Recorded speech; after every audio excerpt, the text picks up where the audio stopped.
After several days taking it apart, touching stuff up, painting,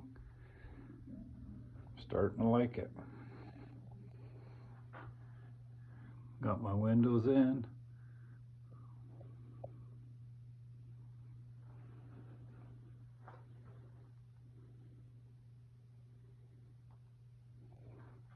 Size of a Pepsi can.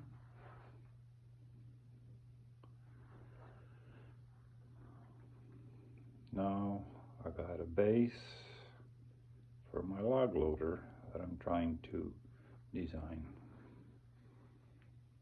It'll take me a bit, but I'll get something, look something like it.